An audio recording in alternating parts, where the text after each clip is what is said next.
le département du Onkam, arrondissement de Bafang, groupement Mapunchungale, village Poango, où naquit Papa Ndiangwe Jean-Pierre vers 1946.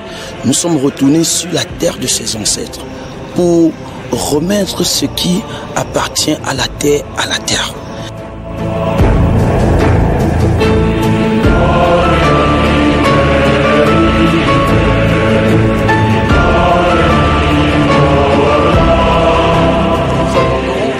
Sur les pas du patriarche Ndiangwe Jean-Pierre, qui est né, parce qu'on ne peut pas parler de lui au passé maintenant, ça serait rentrer dans l'abus du thème, né vers 1946.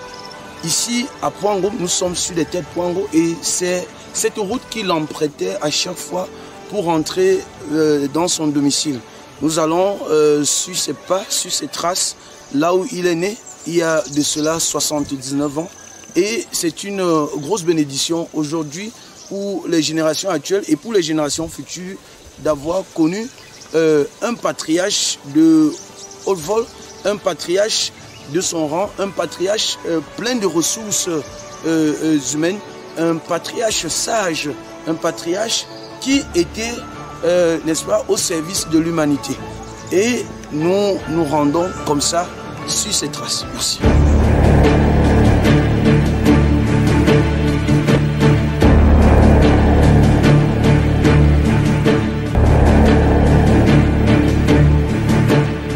En 1946, l'histoire d'un homme, d'un patriarche commence à s'écrire dans cette concession. Et c'est là que Toko et Tokwande décidèrent de faire naître celui qui est devenu à 79 ans, au soir de sa traversée, l'un des plus grands patriarches que le groupement Mapunchungale ait connu ces dernières années. Le patriarche, pourquoi? Parce qu'il a posé des idées, il a posé des jalons, il a mis sur pied une base qui servira aux générations actuelles et aux générations futures pour pouvoir travailler dans la quête des origines. L'approche anthropo-sociologique de Ndiangwe qui remet en question la généalogie en pays bamileke, ce qui nous a permis bien évidemment de retracer l'histoire de cette grande famille, la famille Nzonjo, et à travers la souche de son fils. Aujourd'hui, nous sommes dans cette concession pour marquer l'histoire. L'un des marqueurs de cette histoire est bien évidemment le patriarche Ndiangwe. Nous allons comme ça vers la case qui a vu grandir le patriarche, l'homme que le Cameroun a tant aimé. Merci.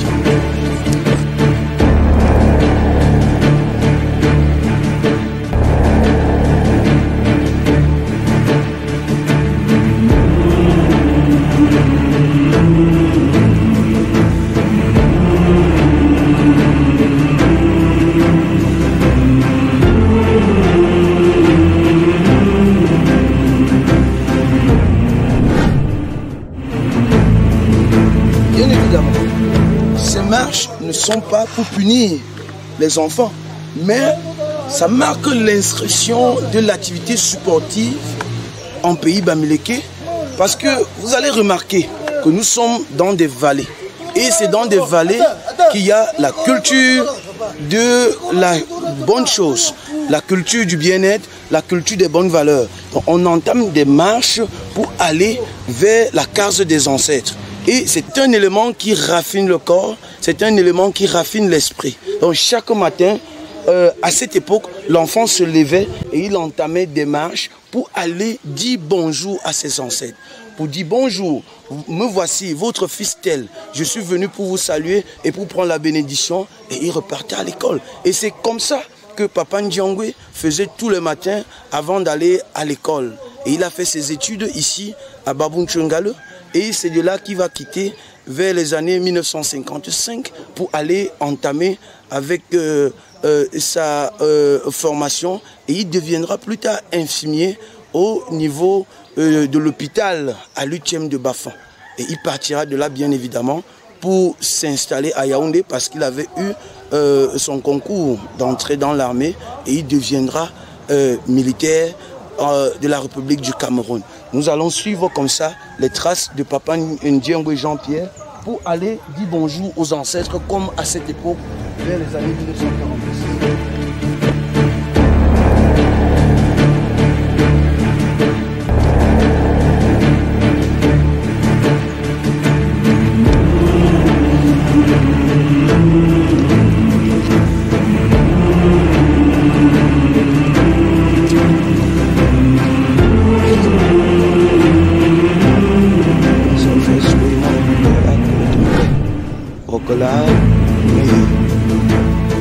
Jean-Pierre, Ananso, Biniwa, Louise, Robina Izula, le lancement à Sindowa, Undovina, Webeko Kundani, Pepe, Alani Bioabe, Bunana Sombi Pouabe, Koyoman Solo, Bi comme c'est, Mon Bi, Mbama fait, Isu, Mboro, Jean-Pierre, le Tonalove, à Bouzi, Mosef et Tachu.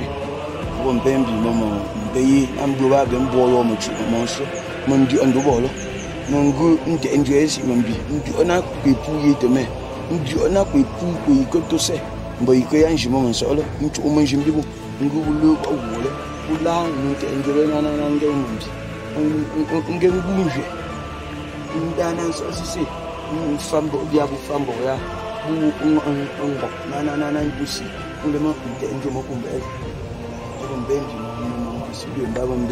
Boba bench unkoye ndobo kwili elo boba be oye ndo papa anana shiton kona be nguzole ya siembo of bikwe boba of bikwe opwango ndobe ashiton kona be nguzo etomambando yiyile.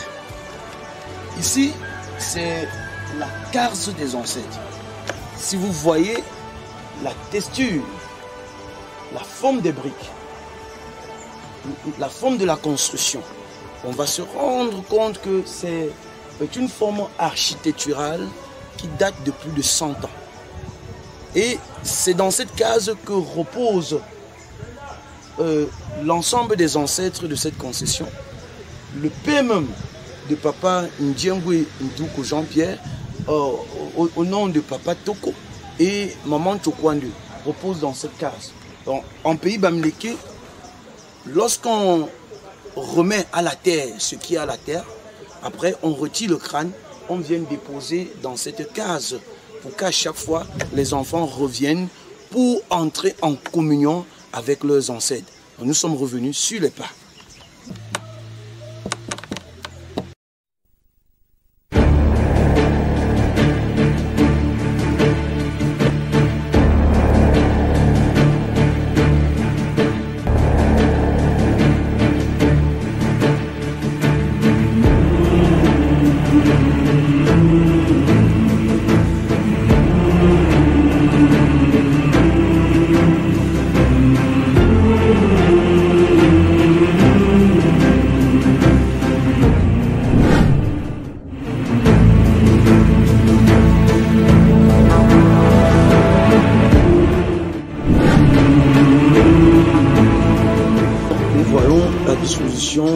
Des crânes, c'est là où reposent nos ancêtres, ils sont là. On vient ici prendre des bénédictions, on entre en communion avec eux, parce que c'est une culture qui date des millions d'années et on ne peut pas aller au-delà de cette culture-là. Chaque enfant est appelé à venir ici se recueillir, communier, communiquer, échanger avec ses ancêtres pour demander ces bénédictions. Et comme on dit, on n'abandonne pas nos ancêtres parce que ces ancêtres également, ils veillent sur nous.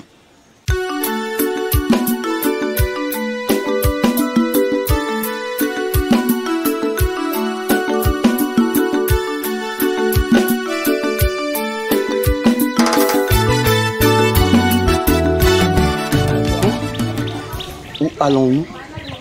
D'où venons-nous? Ça, c'est l'ensemble des préoccupations que tout Africain doté des savoirs ancestraux devrait se poser aujourd'hui. Qui sommes-nous? Nous sommes les descendants de Nzonjo Ndjo. D'où venons-nous?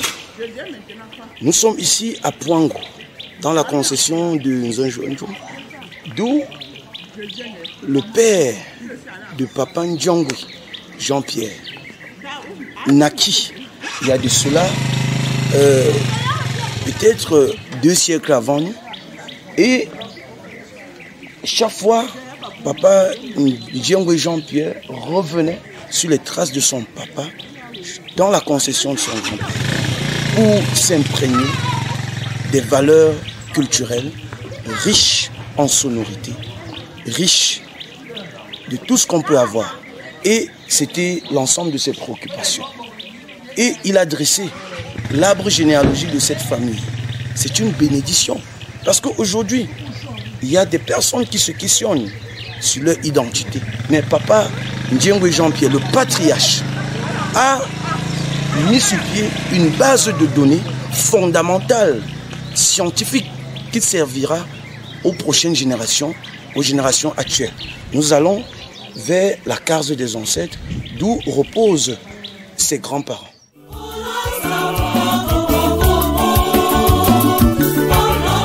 Ici, vous voyez, c'est là où le grand-père séchait son café. Et lors de la dernière visite de Papa Jean-Pierre Ndjongwe dans cette concession, il disait qu'il fallait racler tout cet endroit pour agrandir la cour et avoir une très belle cour. À la veille de son décès, bien évidemment, il a entamé le chantier. Et c'était l'un des signes annonciateurs du départ d'un grand patriarche. Et on a compris au niveau de la concession qu'une grosse branche de l'arbre sacré était en cours. Et voilà le geste. Aujourd'hui, on est là. On ne pleure plus le patriarche, on célèbre la vie du patriarche.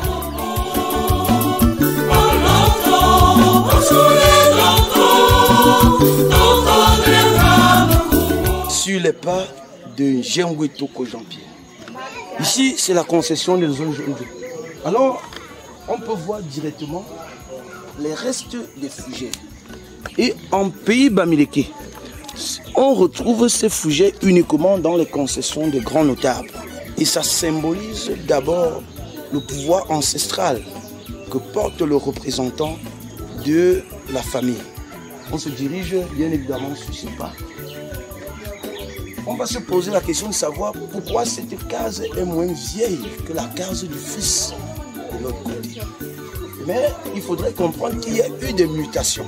Cette case ne se trouvait pas à cet endroit-ci il y a de cela 200 ans. Elle se trouvait de l'autre côté. Mais lorsque le grand-père est arrivé, il a profilé la concession. Nous dirigeons là vers la case des ancêtres où nous allons implorer leur volonté pour présenter le fondateur de la famille.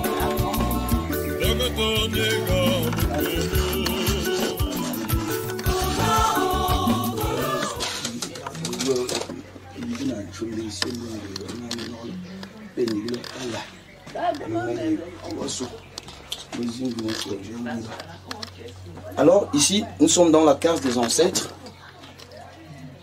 C'est là où repose l'ensemble de nos ancêtres. La première tête qui se retrouve directement à ma gauche, à l'extrême gauche, c'est la tête du fondateur de la famille, Ngendjom. Après, Ngendjom a engendré Tchadji, Nzonjo Ndjo,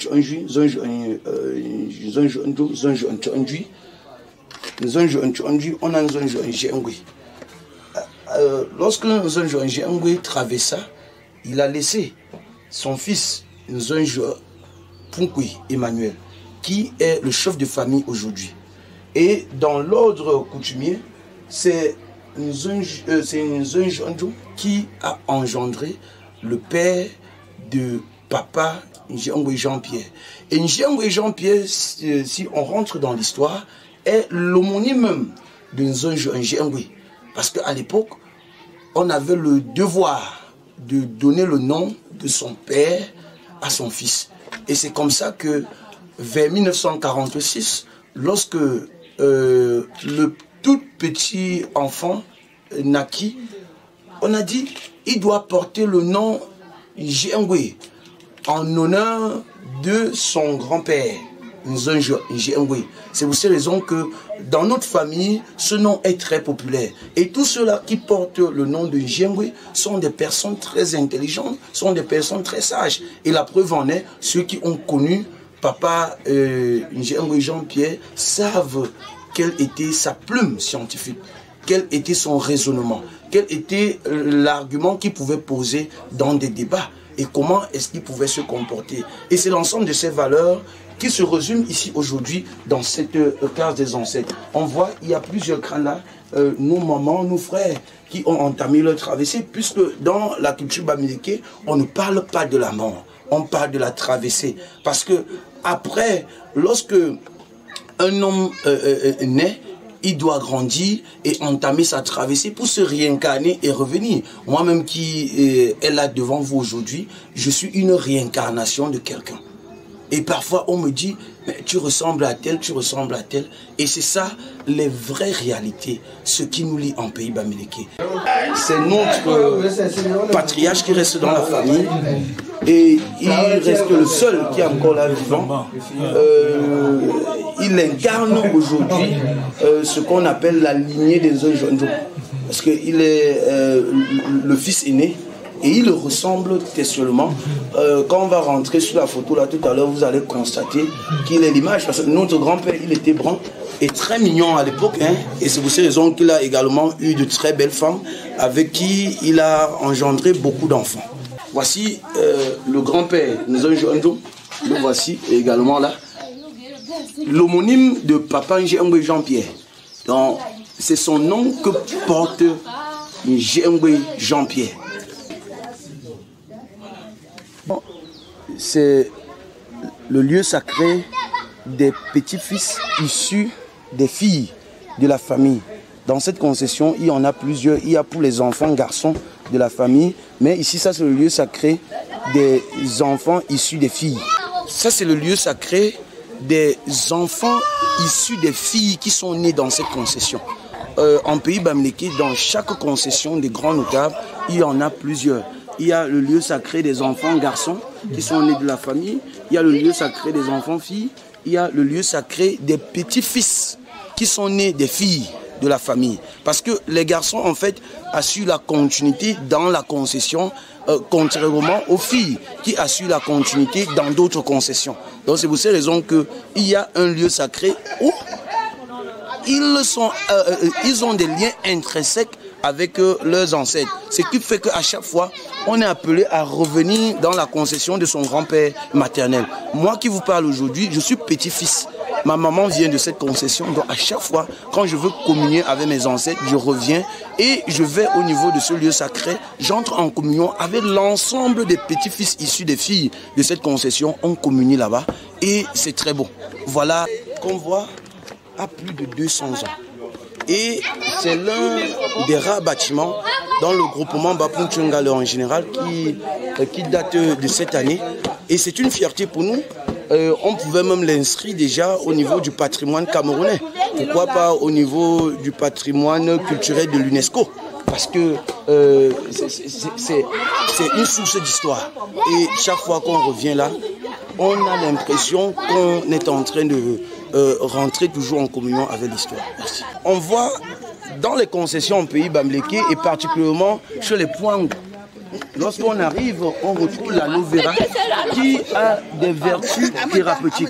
Donc la pharmacopée traditionnelle en fait est ici chez nous. On n'a pas besoin d'aller à l'hôpital parce que là on retrouve tout. Ce sont nos mamans, nos femmes, nos mères qui sont venues de Douala. On mange ça comme ça. Hein. Voilà, directement, vous voyez. Et c'est très facile. Ça, c'est la bonne qualité. Bonne qualité, c'est bio. C'est bio. C'est bio ici. Rien. Quand tu manges ça, on enlève les épines là. Je suis en train de croquer comme quand je mange un bout de pain. C'est bio. Naturel. Naturel, c'est bon. Parce que je suis purement traditionnaliste et j'aime pas les comprimés. Ils viennent des pharmacies conventionnelles. On se soigne dans la nature et tout est bio aussi, rien n'est pollué.